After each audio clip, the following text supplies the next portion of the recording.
Good afternoon, everyone. My name is Amelis and I'm the Enable Outreach Specialist joining you today. I really appreciate all of you taking your time to learn a little bit more about the Enable Savings Plan and the ABLE Act. A couple things just so you understand a little bit more about myself and my role here at First National. Like I said, my name is Amelis Long. I am the Outreach Specialist, and my job is to provide education and resources related to the Enable Savings Plan and the ABLE Act. At the First National Bank of Omaha is the proud program manager of the Enable Savings Plan. So I do work for the bank, but my role is really to provide that knowledge and ability to connect with the disability community. So previous to joining the Enable Savings Plan team, I worked for Nebraska Vocational Rehabilitation. I was a counselor and manager at their office for almost 9 years before coming over to Enable. So my expertise really is in direct services with individuals with disabilities, not necessarily with investments or banking. So please know that in the perspective you're getting today is really from what we hope is from that disability community perspective.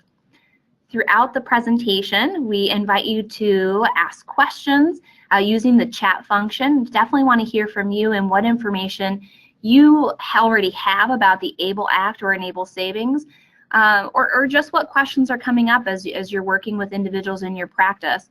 Really want to make sure that at the end of this presentation, you're walking away feeling comfortable speaking on the ABLE Act and the Enable Savings Plan, and that you feel like you have a resource in your community where you can turn to and say, you know, this is what's going on between me and my client. What are some things we can process through and work out, and hopefully come up with a really nice comprehensive plan for your clients. So please ask questions throughout. I will do my best to follow the chat function. If I don't answer immediately, send me another message so that I don't miss it in some way.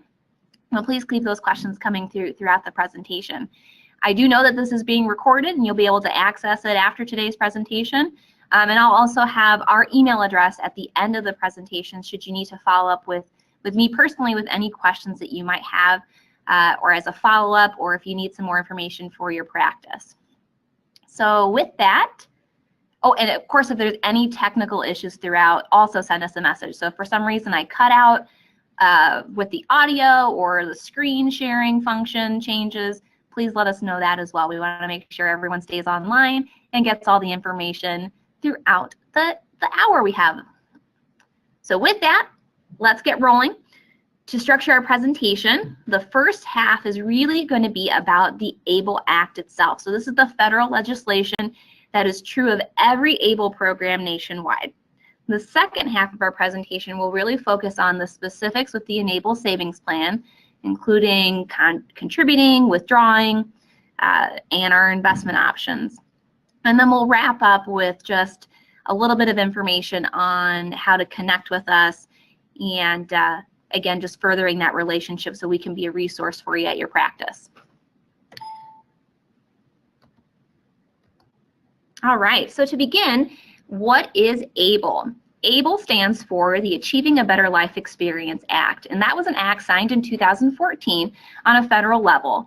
And really, in short, what that act allowed is states to sponsor these tax advantage savings programs for the eligible folks with disabilities without impacting their eligibility for resource-based benefits.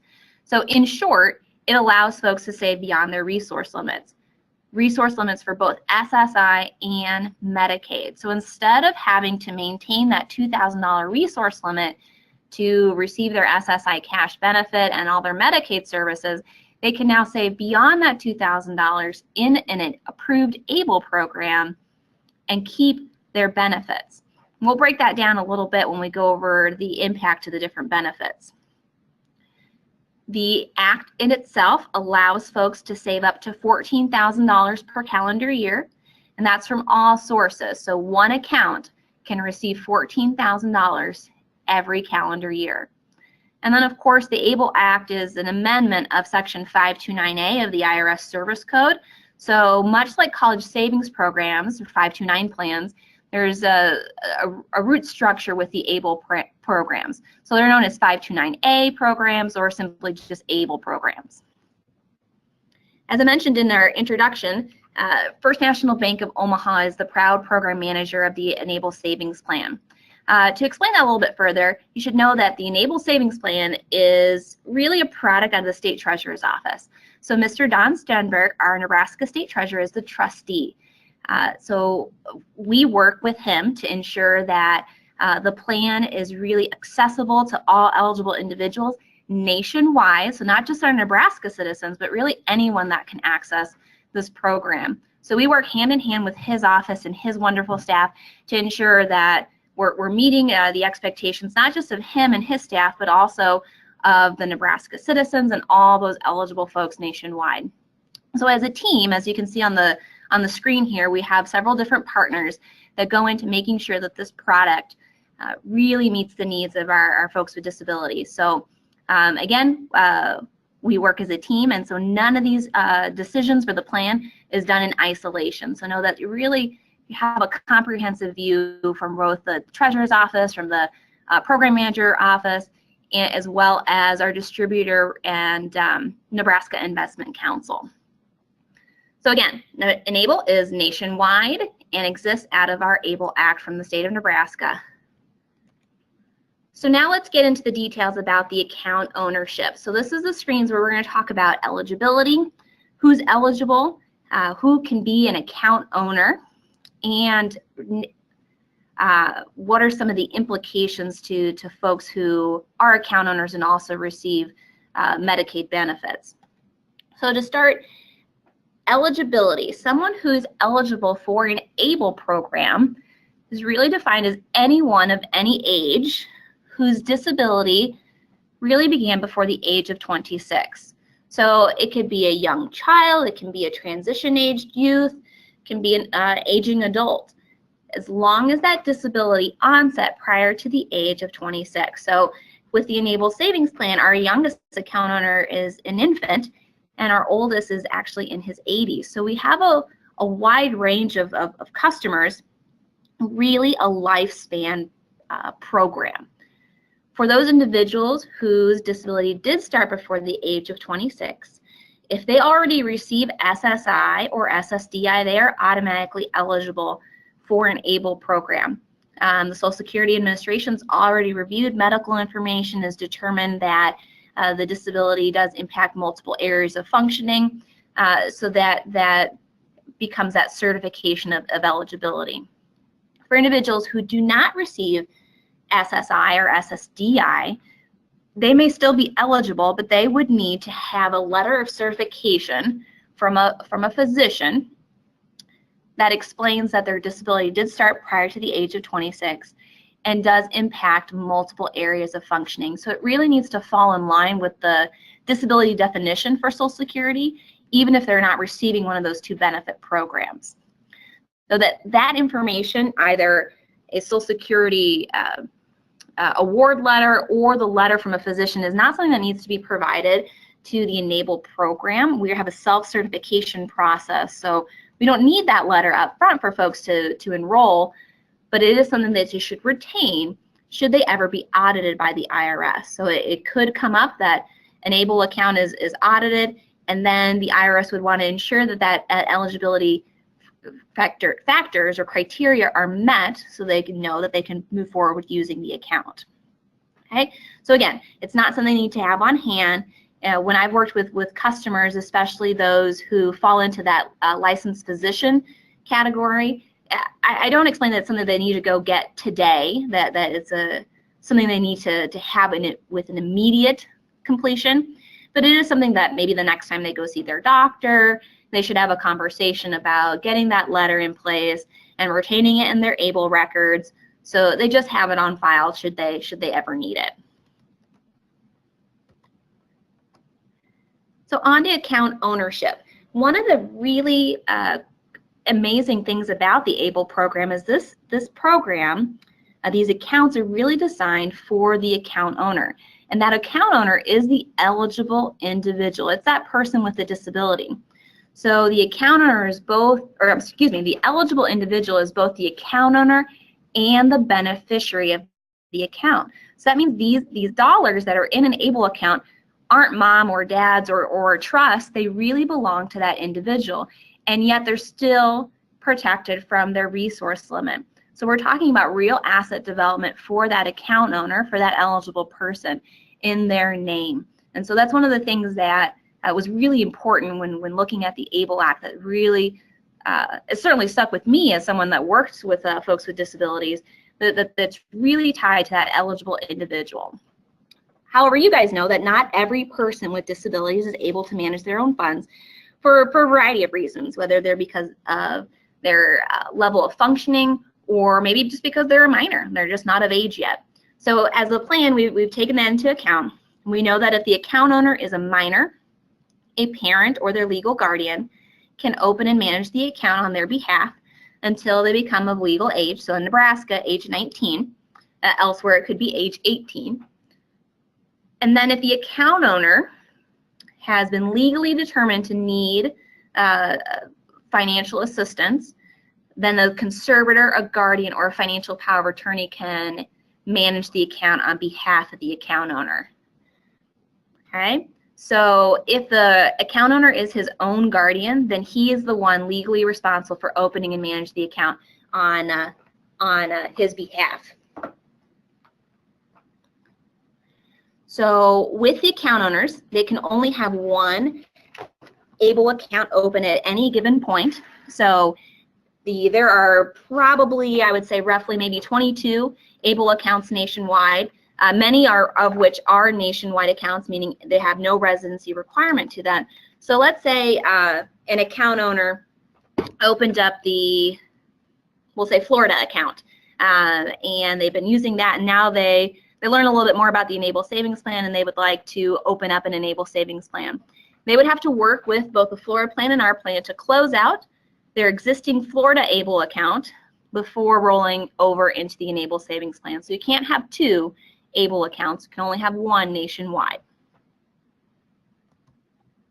So when an account owner passes away, a couple different things can occur.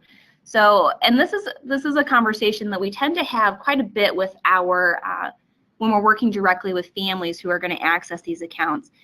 Medicaid, according to the Federal Act, Medicaid does have a reimbursement clause with the ABLE accounts. So if an account owner passes away and they were a Medicaid recipient, they should be aware that the money left in their account could be used for reimbursement for their Medicaid services. Now, immediately when they pass away, all those assets left in the account can be used for funeral costs or any outstanding disability-related debt. So that does remain the priority. So families should feel comfortable knowing that they can pay for those last final expenses as far as any services or end-of-life experiences that person would have wanted in their honor. After those things are resolved, if that account owner did have Medicaid, then Medicaid could issue for reimbursement. If there's funds left over after that reimbursement process, or if the account owner never had Medicaid, then those remaining assets become part of the account owner's estate and would therefore follow any probate system or their last will and testament. The ABLE account also has provisions for folks who have eligibility changes. So some of the folks that we work with have very cyclical natures to their disability. They may have periods of remission where their symptoms may not be as impactful to their daily functioning. So their eligibility status could change within ABLE as far as ABLE's perspective. For those individuals, they should know they could still use the ABLE programs, but we invite them to be very communicative with us as a plan, so we know when they're not eligible and when they are. When they are not eligible, they can't make contributions into the plan, and any expenses or any withdrawals they take from the plan are considered non-qualified expenses and therefore are subject to federal and state income taxes plus a 10% federal tax. But then should their symptoms reactivate or become more impactful into their daily life, their eligibility status could change, and they would still have that established ABLE account for the things that they need at that point in their life. Now, In all honesty, we haven't had that occur often with the plan. A lot of our folks that we work with had very permanent, stable disability symptoms, but it is something to note for folks maybe who have mental illness or cancer diagnosis, things like that, that could change over time. So one of the top questions that I get when working with individuals who are interested in an ENABLE account is, what can I use these funds for? College savings accounts are very clear. They're used for college expenses. So when we're opening up a new topic, what are all the different categories we're looking at? And what you see on your screen here is the list provided by the Act. You can see here that's quite an array of things. So it includes education, just like the college savings accounts, but it expands it further into things like transportation, housing, all the way to personal support services, end-of-life expenses, as we've already mentioned, health and wellness, and then the very last bullet of enhancing the account owner's quality of life. So we go from having very specific categories to a very vague, open-ended qualified disability expense clause. Other expenses to otherwise enhance an account owner's quality of life. That in of itself means so many different things to individuals. That could be a vacation. I tease my coworkers all the time that for me, I feel like if I start my day with coffee, that's a quality of life issue for me. So what does that mean for our potential account owners when they're exploring, can I use this, can I use these monies for this or that, the other? And the conversations we have is, first of all, we can't guarantee anything. We encourage folks to keep their receipts because, again, if they're audited by the IRS, they're going to want to prove how they use their funds. But at the end of the day, as a plan, we're not the IRS, so we're not making that call. What we do is we try to process through with our customers on, is it connected to that disability experience? Are the expenses you're incurring or the things you're doing with these monies related to the person having a disability being more independent in their community, being more included in their community, sustaining their health, anything like that? If we can tie that expense down to some of those key issues, then we feel pretty confident that it's going to be a qualified disability expense. So I'd like to share a couple stories with you just to kind of wrap your head around these ideas of qualified expenses. About a month ago, you may have seen on one of the local news stations, in Omaha, excuse me, one of the Omaha local news stations, about a young man named Justin. Justin is actually one of our ENABLE ambassadors. He was featured in the front screen with his roommate, Jairus. So two young men, I'll point them out when we get to another slide where they're on. But Justin is a young man with Down syndrome. He has been working 2 jobs since he graduated from his young adult program, stays under his SSI income limit, so he retains his SSI benefits, also a Medicaid recipient. And he's been saving the money he can in his ENABLE account because he has wanted to go visit his sister in Seattle for 4 years and wanted to go by himself. He did not want to go with mom or dad. Really wanted to make this an experience that he had on his own. Now, Justin finally saved up enough money in his ABLE account. He saved beyond that $2,000 resource limit and bought his plane ticket for his trip to Seattle. And what you saw on the news was after he got back from his trip, he bought his plane ticket and was able to go experience all sorts of things in Seattle with his sister. The reason why it's such a great ENABLE experience is that though Justin is able to work, he's able to communicate, he's really able to own a lot of his own decision making, he still needed assistance in getting from point A to point B. When his mom dropped him off at the airport, she had to make sure that someone from the airport took him to the right gate, make sure that he was at the right place at the right time, and really made sure that he got onto the airplane, onto the right seat. Then from there, he had a layover, so he had the same experience at the next airport, making sure he got off the airplane at the right time, got to the next gate, didn't miss his flight, and so forth, all the way to Seattle and all the way back. So there were added expenses. These things were not free for him. He had to pay added expenses in order to have that one-on-one service through the airline in order to get to Seattle safely. So though on the surface it's like, well, he's just taking a vacation. Okay, that's a quality of life issue for most people. But really, when you broke it down, there were things he was doing that were only true because of his disability experience. Had Justin not had Down syndrome, he likely would not have needed the one-on-one supports to get from the gate, from the screening checkpoint to the gate, to the airplane, and back on through. Okay. The second example I would share with you is actually with my brother. I have a brother with disabilities. He experiences Down syndrome and autism. And one of the big questions I get, kind of like Justin, is vacation, and as far as an expense. It's not listed out here as the black and white option. So for my brother, he enjoys going to Disney World. It's one of his favorite places to go, but he does not speak. It's nonverbal, and really needs close to 24-hour care to be safe. So when they go, my parents live in Colorado, so when they travel to Disney World, they choose to fly for obvious reasons. But my brother, because of the autism, has lost sensory issues. So flying in a traditional coach seat in an airplane isn't really a good fit for him. It's typically very loud. There's often crying children or fussy children, which for all of us is tough to deal with, but for my brother adds another stress level to it. Nobody wants anyone having a bad experience on an airplane that can cause an outburst, right? So for my parents, when they fly, they tend to buy him a first class ticket. That's not because they want him to have the extra cushy sheet or a glass of champagne on his flight. It's really because it's quieter up there. There aren't typically babies. There's less back and forth traffic. And it's just a calmer sensory experience for him. So that flight would be a qualified expense. So when they get to Disney World, and you could argue that the actual ticket into the park, maybe that's his choice. Maybe that's not a quality of life issue. That's a bit gray. But my mother going into the park with him, that is a qualified disability expense because she's going as a personal support service. She's not going on her own necessary choice. She's going because he needs the added care and supports.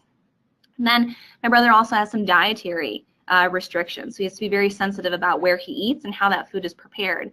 So some of his dining experiences have to be very carefully selected to meet those needs. He can't just run through McDonald's and order food and make it quick and dirty and go for it. A lot of the places he has to eat tend to have an extra kitchen where things are just prepared in a different setting. Things like that. Those are going to be qualified expenses really rooted to his disability experience. So when we're working with customers, again, we try to break this down and really have those one-on-one conversations with them so we can say, are we doing these things because of that disability expense? Because at the end of the day, when you're the caregiver, you're the person that works one-on-one with this person day to day, you often lose sight of why you're doing it. You know, my mom doesn't think of all the things she does with my brothers. I'm doing this because of his disability. She does this is because it's my son. This is my family member. This is the person I care for. So sometimes we have to help them really drill it down to what is the root cause. And if that root cause is related to that disability experience, we feel confident that it's going to be a qualified expense. So I know that was a long explanation on the screen, but I wanted to give you really that experience that we would have with that customer when talking about these things. So again, looking at those resources, if you're working with a client and you're trying to help them understand what are some options for them and what, when it comes down to using an ABLE account, know that that's part of what we're here for, to help you guys have those conversations and break it down to feel more confident that an ABLE account could be a viable resource for your client. All right, so moving forward, now we get to really, this is probably the second biggest question when it comes to working directly with families, but it's probably the top question I get when I'm working with any nonprofit or government program. How does this impact the resource-based benefits? We simply said at the beginning, you can say beyond that resource limit, but what does that actually mean? So our first three screens here are going to be directly connected to SSI, and then we're going to touch on Medicaid here in a second. So first and foremost, I'm sure you guys are all very familiar with the Social Security POMs, but it's something that we refer to a lot. They do have a particular POMs on just the ABLE program. The presentation has a link to it, as you can see, but you can also simply Google it by just typing in SSA, POMs, and ABLE first link that comes up is their ABLE information. So all this information is taken directly from Social Security, so you always feel free to reference those POMs as after today. So for SSI, the first $100,000 in assets in an ABLE account, or any ABLE account for that matter, are exempt from that $2,000 resource limit.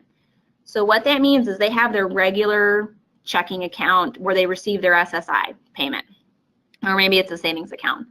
So that account must stay below $2,000. Now they have an additional account, their ABLE account, and in that account they can exceed the $2,000 resource limit up to $100,000.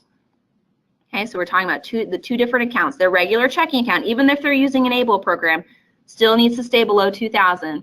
They just have that external account that allows them to exceed it.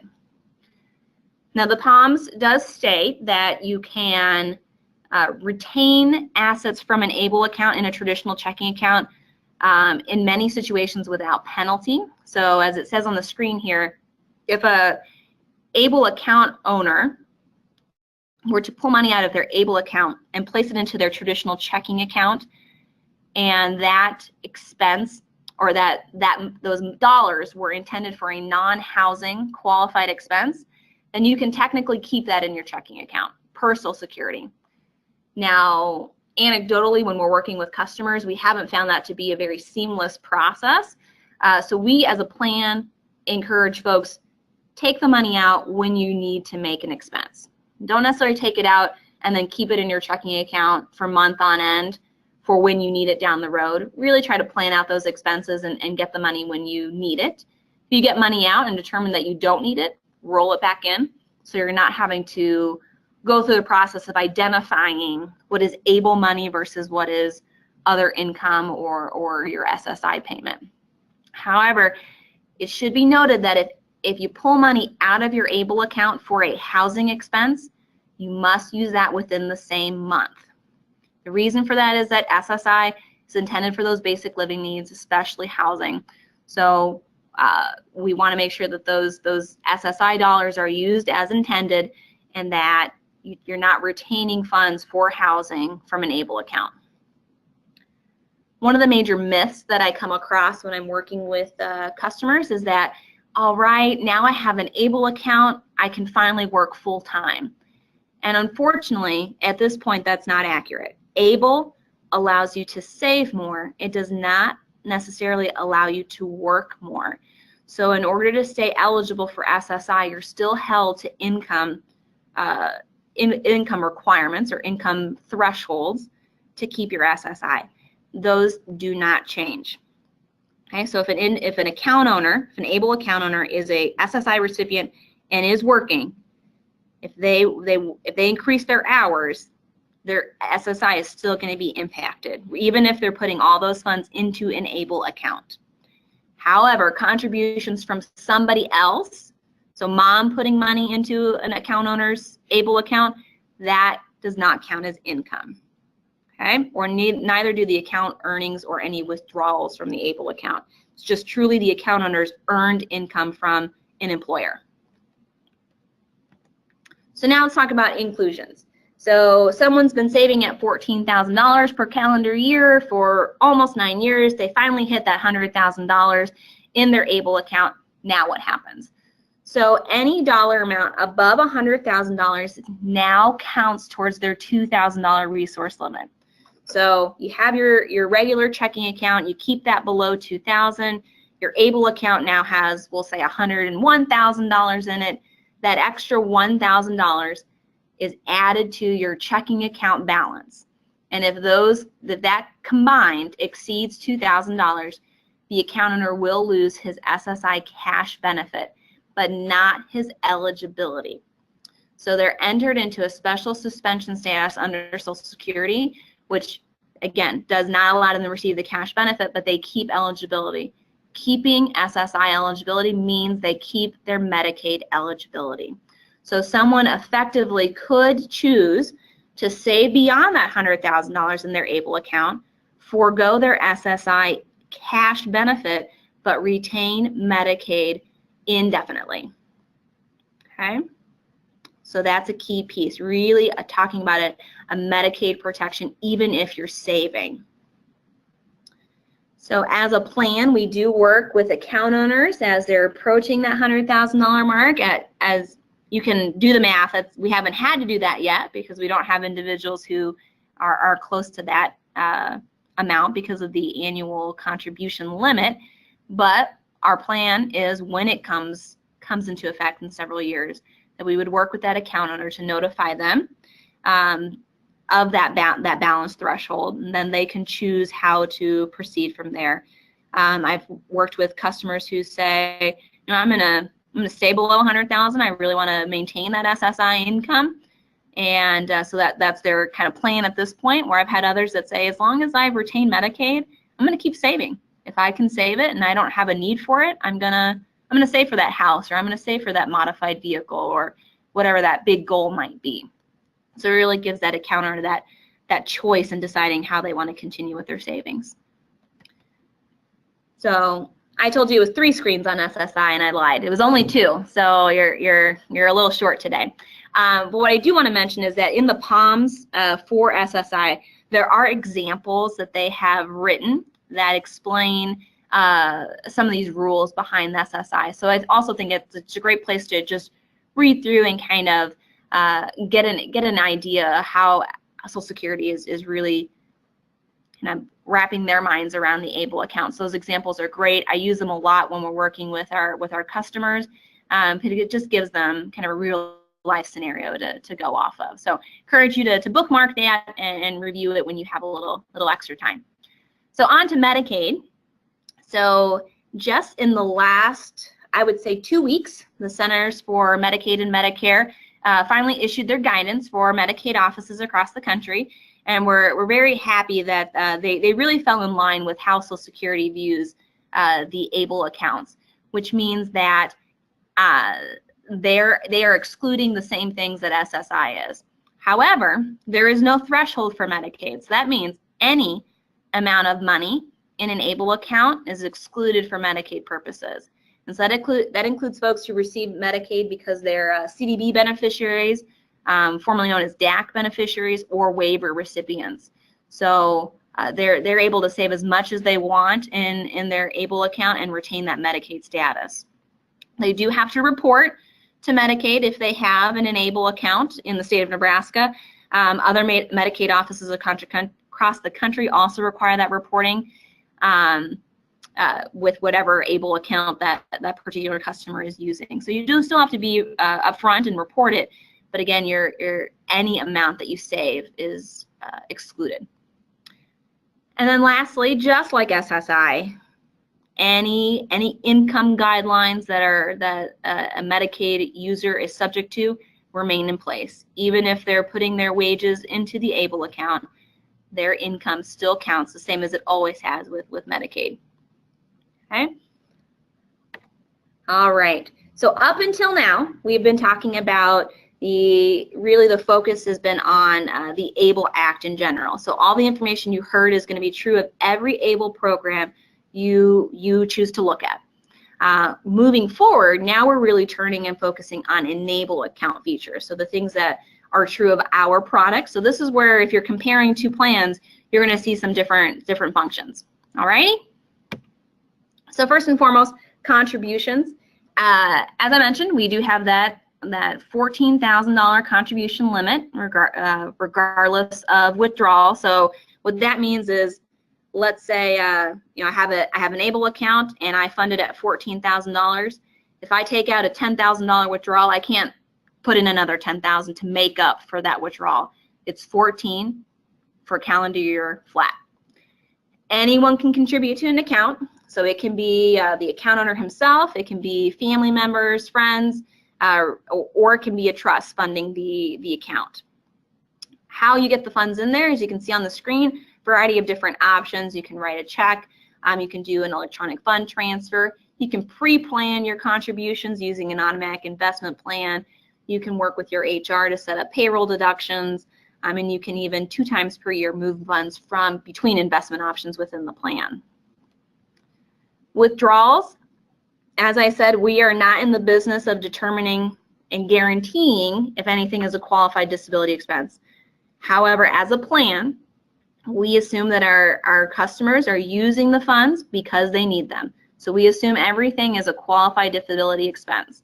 So that means you don't have to call me and say, Amelis, I'm thinking about finally taking that Disney World vacation. Are you cool with that? I can help you process through whether it fits in with your disability experience, but you don't need our permission to do so. We're really encouraging you guys to keep, I shouldn't say you guys, keeping your clients, keeping your receipts and those records of how they use the funds, but we assume anything is a qualified disability expense. How we issue the withdrawals is we'll write a check out to the account owner himself. We can issue a check to a third party to pay an expense on behalf of that account owner. Again, electronic fund transfers back into the bank account. We can do systematic withdrawals, which really allow folks to kind of pre-plan move between investment options. So if they want to maybe fully fund one in particular investment option and then over time distribute it to different investment options, we can work with them to set up that process. And then if an account owner utilizes the checking investment option, they do have access to a debit card or a checkbook in order to make withdrawals. And we'll kind of touch on that checking option here in a little bit. So tax advantages. All ABLE accounts are tax deferred and tax free if used for qualified expenses, just like college savings accounts. So your earnings, should you make a withdrawal and it's for a non-qualified expense, then you would be subject to state and federal income tax plus a 10% federal tax on that earnings portion from that withdrawal. So not the full balance of the withdrawal, but truly just the earnings. In the state of Nebraska, as an advantage for our taxpayers who use an Enable account, if a contributor pays Nebraska state income taxes and they're contributing to an Enable account, they may be eligible for a state income tax deduction of up to $10,000 or $5,000 if they're married and file separately. So that's a really unique feature because unlike a college savings account where the account owner is eligible for the tax deduction, this is the contributor that's eligible for a tax deduction. So that means, we'll use my brother as an example. So my brother has the Enable account, but I, as a Nebraska state income taxpayer, decide to fund my brother's Enable account. I can claim that tax deduction on my state income tax as the contributor. So that tax deduction is a real benefit for maybe grandparents who are wanting to take advantage of some tax deductions, but also save equitably for all their grandchildren regardless of ability, and parents as well who want to save but also have some additional benefit. Okay.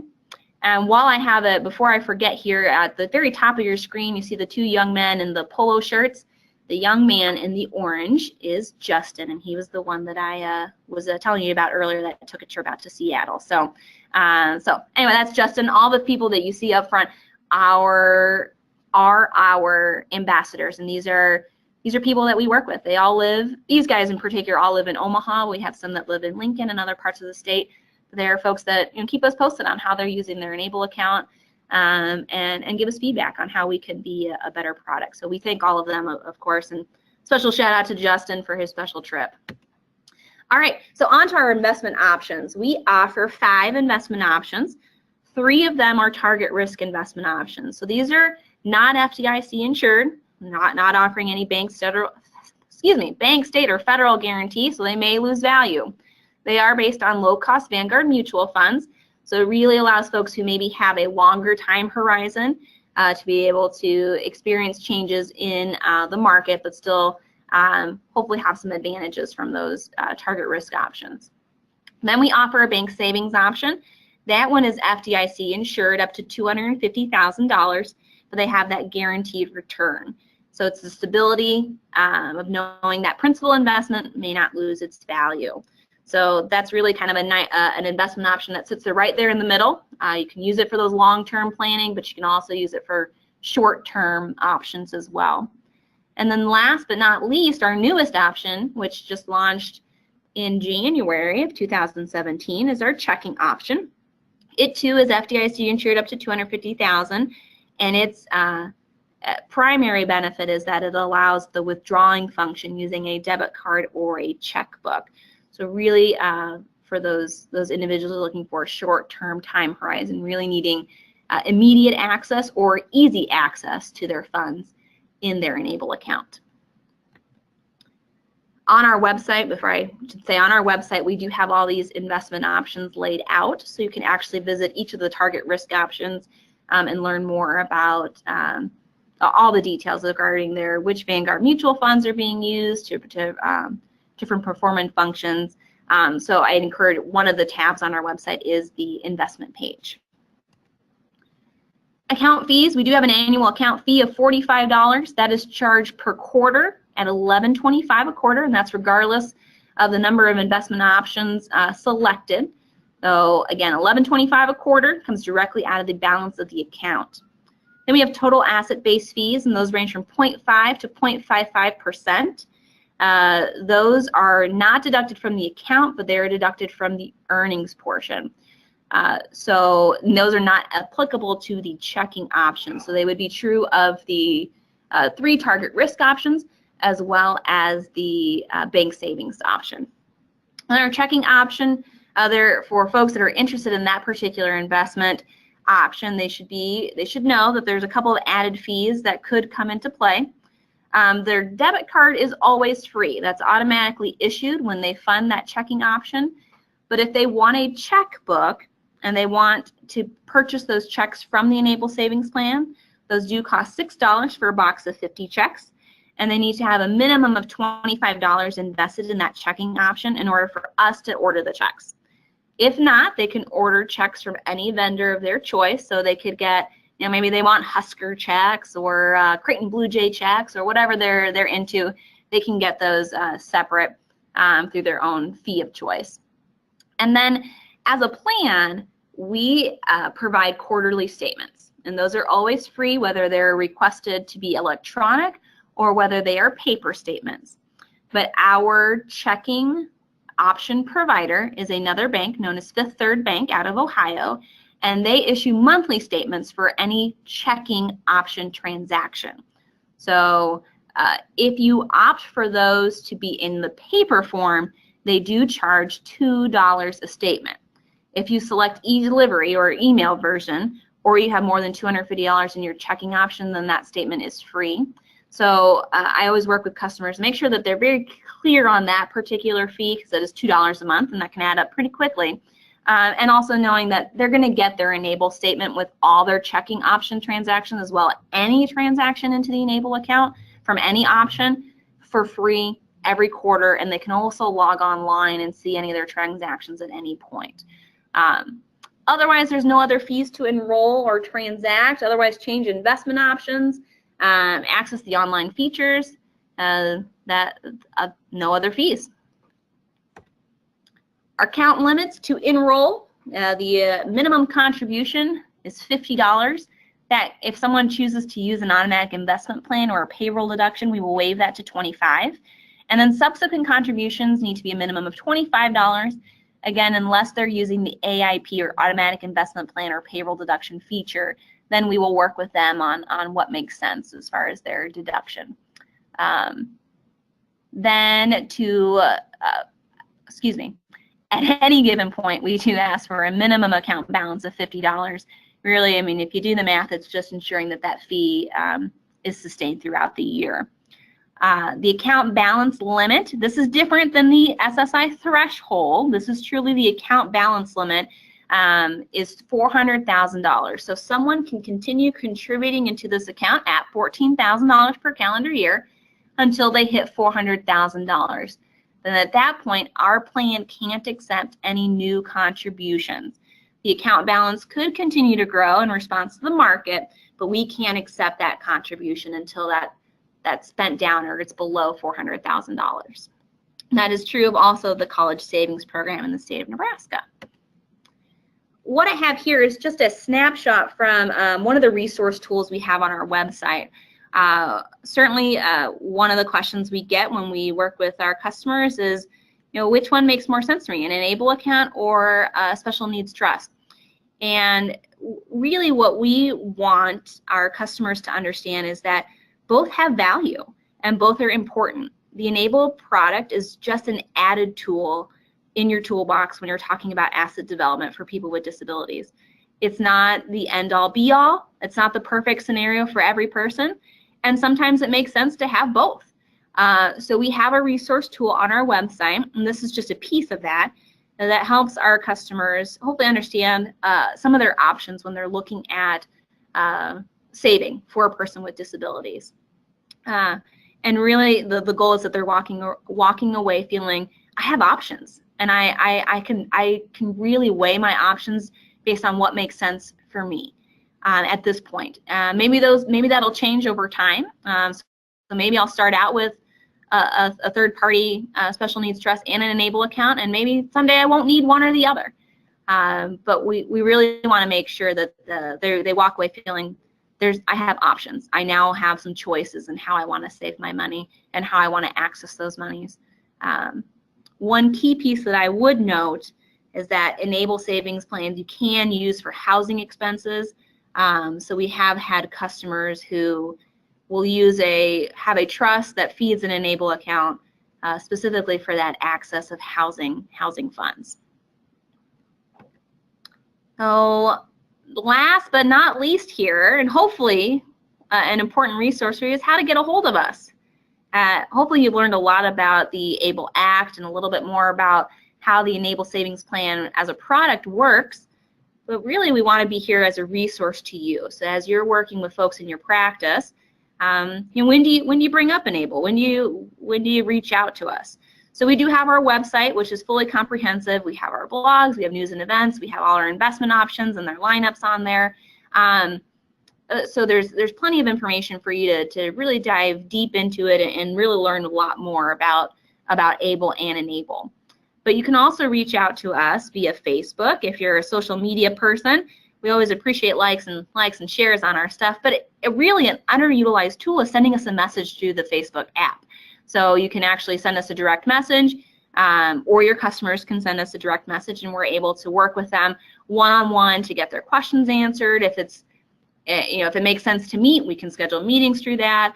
And it's really an underutilized tool for getting a hold of us directly. And then we have our customer service center.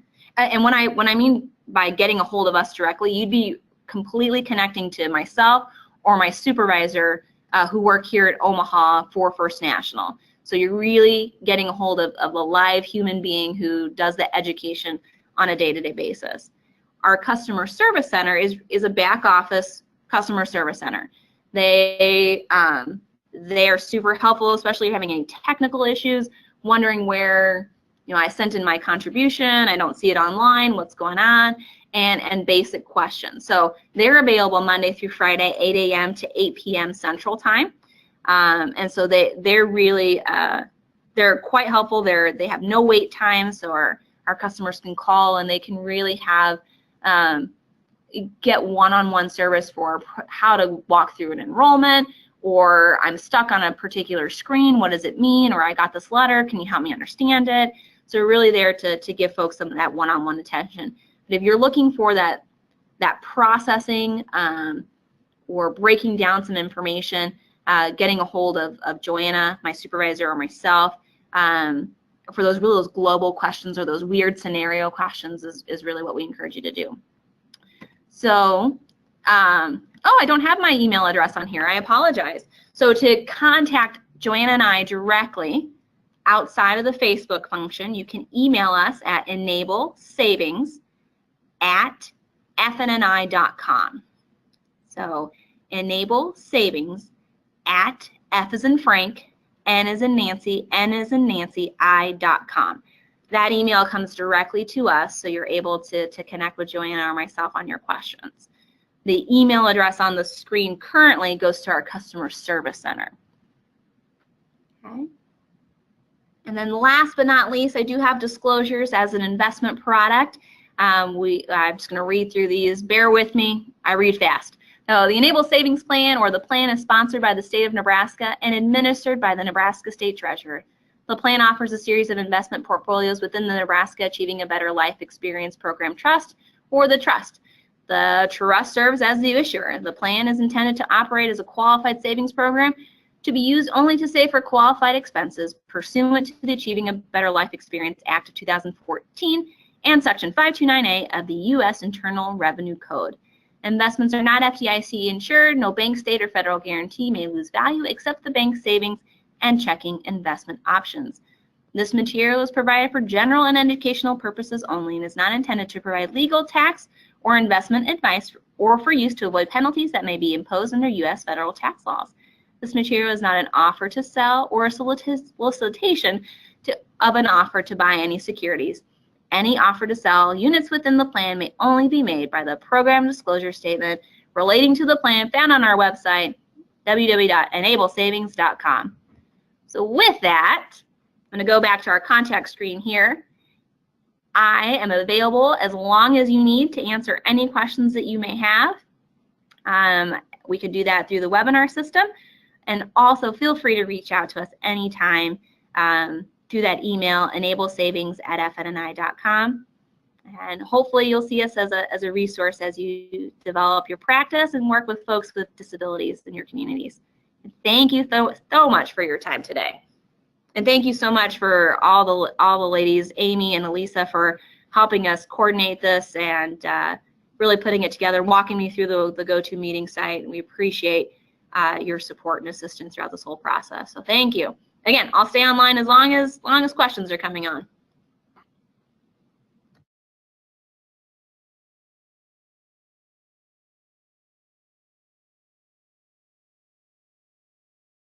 For the 2018 tax year.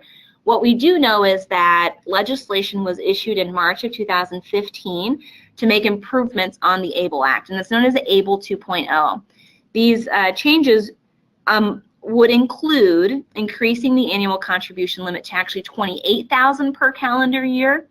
It also would include changes to the eligibility, allowing folks whose disability onset prior to age 46 instead of 26. And there's also legislation about individuals who are working and their ability to save more of their earned income without impact. So at this point, nothing has changed. That bill has not made it through the congressional process, but it has been presented and has sponsors. So we're hopeful that we'll see that change in the coming months, so that the annual contribution would actually increase to $28 per calendar year. So should things like that occur and change, those are things that we would email our networks about, post on our Facebook page, and announce on our website. So we would try to keep everyone as up to date on any of those changes as we can. So thanks for the question. Okay, we had another question come in from Jeremy. Jeremy, your question is, are there annual or periodic disbursements required to the beneficiary? And what about withdrawals for the benefit of the beneficiary's minor children? Is that allowed?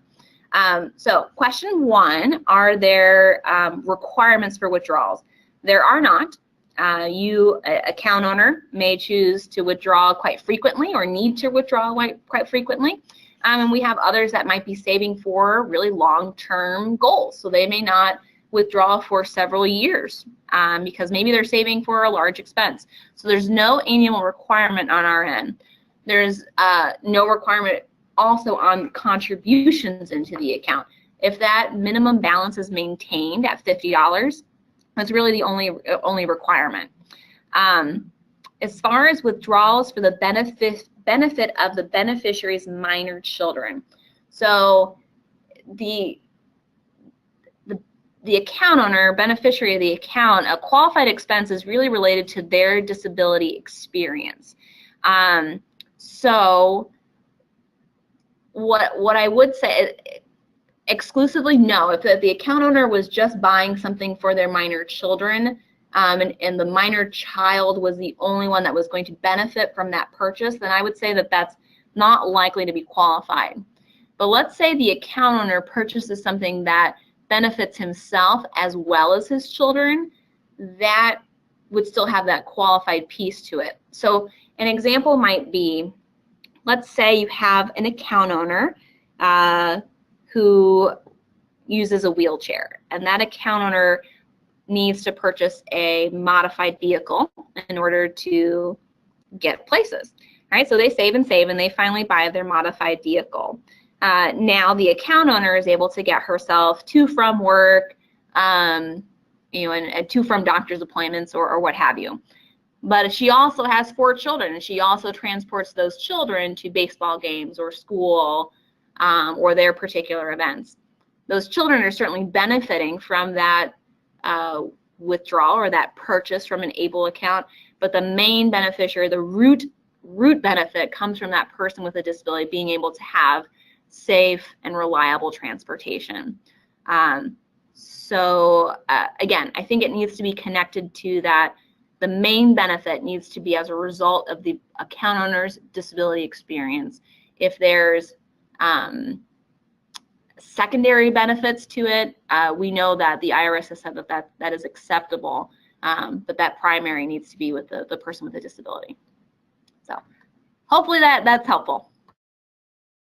Okay, I have 1:10 on my clock here, so thank you so much for allowing me to join your group today, and your questions and your interest in learning more about ABLE and the Enable Savings Plan. Really a great tool for our folks with disabilities all across the country. So I hope you find us to be a resource. I hope to hear from you guys as you continue to work on your practice.